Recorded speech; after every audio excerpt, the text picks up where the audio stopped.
കാക്കക്കൂട്ടിൽ കല്ലെറിഞ്ഞ അവസ്ഥയിലാണ് ഇസ്രായേൽ ഇപ്പോൾ. ഗസയിൽ ആക്രമണം തുടങ്ങി. ഒപ്പം യമനിൽ ഹൂതി കേന്ദ്രങ്ങൾ ലക്ഷ്യമിട്ട് യുഎസും ആക്രമണം നടത്തി. ഇതോടെ 4 വശത്തു നിന്നും ഇസ്രായേലിനെ ആക്രമിക്കുകയാണ്. ഹമാസും ഹൂതികളും ഹിസ്ബുള്ളയും ഇസ്രായേലിനെ ആക്രമിക്കുന്നു. ഏറ്റവും ഒടുവിൽ മാർച്ച് 23-നും ഹൂതികൾ ഇസ്രായേലിനെ ലക്ഷ്യമിട്ട് ആക്രമണം നടത്തി. കനത്ത ആക്രമണമാണ് ഉണ്ടായതെന്നാണ് മാധ്യമങ്ങൾ റിപ്പോർട്ട് ചെയ്യുന്നത്. യമൻ സായുധ ഗ്രൂപ്പായ ഹൂതികൾ ഇസ്രായേലിലേക്ക് ബാലിസ്റ്റിക് മിസൈലാണ് തൊടുത്തുവിട്ടത്. ആക്രമണത്തെ തുടർന്ന് ഇസ്രായേലിലെ മധ്യനഗരങ്ങളിൽ ഉടനീളം സൈറനുകൾ മുഴങ്ങിയതായി മാധ്യമങ്ങൾ റിപ്പോർട്ട് ചെയ്തു. ആകാശത്ത് വെച്ച് തന്നെ IDF മിസൈലിനെ പ്രതിരോധിച്ചതായി റിപ്പോർട്ടുകൾ പറയുന്നുണ്ട്. എന്നാൽ ബെൻ ഗുരിയോൺ എയർപോർട്ടിന്റെ പ്രവർത്തനം തടസ്സപ്പെട്ടത് ആശങ്ക ഉയർത്തിയെന്നും റിപ്പോർട്ടുകളിൽ പറയുന്നുണ്ട്. ആക്രമണത്തിൽ ആളപായവും നാശനഷ്ടങ്ങളും റിപ്പോർട്ട് ചെയ്തിട്ടില്ല. ഒരാഴ്ചയിൽ ഇസ്രായേലിലേക്ക് ഹൂതികൾ നടത്തുന്ന 5ാമത്തെ ആക്രമണമാണിത്. ഗസയിൽ ആക്രമണം അവസാനിപ്പിക്കുന്നത് വരെ ഇസ്രായേലിനെ ലക്ഷ്യമിടും എന്നാണ് ഹൂതികളുടെ ഭീഷണി. ഹൂതി കേന്ദ്രങ്ങൾ തകർക്കാനായാണ് യമനിൽ US അപ്രതീക്ഷിത ആക്രമണം നടത്തിയത്.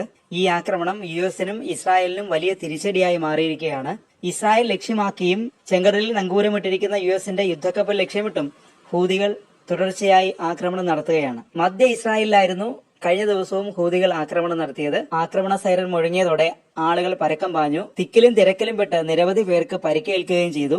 യമനിൽ നിന്ന് തൊടുത്തുവിട്ട മിസൈലുകൾ പ്രതിരോധിച്ചതായി ഇസ്രായേൽ പ്രതിരോധ സേന വ്യക്തമാക്കിയിരുന്നു. ടെലവിവിലും ജെറുസലേമിലും മുന്നറിയിപ്പ് മുഴങ്ങിയതായി ഇസ്രായേൽ പോലീസ് അറിയിച്ചു. അതിനിടെ പാർലമെന്റിൽ നിന്ന് ബോംബ് ഷെൽട്ടറിലേക്ക് പ്രധാനമന്ത്രി നെതന്യാഹുവും അഭയം തേടിയെന്ന് മാധ്യമങ്ങൾ റിപ്പോർട്ട് ചെയ്തു. ഇതിന്റെ വീഡിയോയും പുറത്തുവന്നു. ഗസയിൽ ഇസ്രായേൽ വീണ്ടും ആക്രമണം ആരംഭിച്ചതിനു പിന്നാലെ ഹമാസും തിരിച്ചടിച്ചു തുടങ്ങി. ഗസയിൽ സിവിലിയന്മാർക്കെതിരെ സൈനിസ്റ്റ് ഭരണകൂടം നടത്തിയ ആക്രമണങ്ങൾക്ക് പ്രതികാരമായാണ് ആക്രമണമെന്ന് ഹമാസ് പ്രതിനിധികൾ അറിയിച്ചു. തെക്കൻ ഗസയിൽ നിന്ന് 3 മിസൈലുകൾ ഇസ്രായേലിൽ പതിച്ചതായി ഇസ്രായേൽ സൈന്യം സ്ഥിരീകരിച്ചു. ഒരു മിസൈൽ വ്യോമസേന തടഞ്ഞുവെന്നും മറ്റ് 2 തുറന്ന പ്രദേശങ്ങളിൽ വീണതായും സൈന്യം കൂട്ടിച്ചേർത്തു.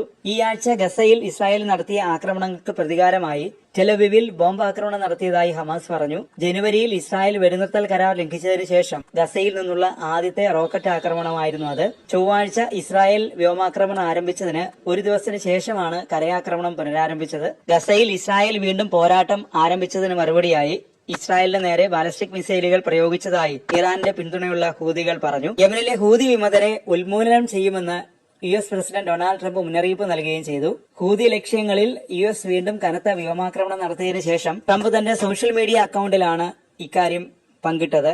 വ്യോമാക്രമണം അപരിഷ്കൃതരായ ഹൂതികൾക്ക് കനത്ത നാശനഷ്ടമുണ്ടാക്കുകയും ചെയ്തതായി ട്രംപ് അവകാശപ്പെട്ടു. ആക്രമണം കൂടുതൽ ശക്തമാക്കുമെന്നും ട്രംപ് വ്യക്തമാക്കിയിരുന്നു.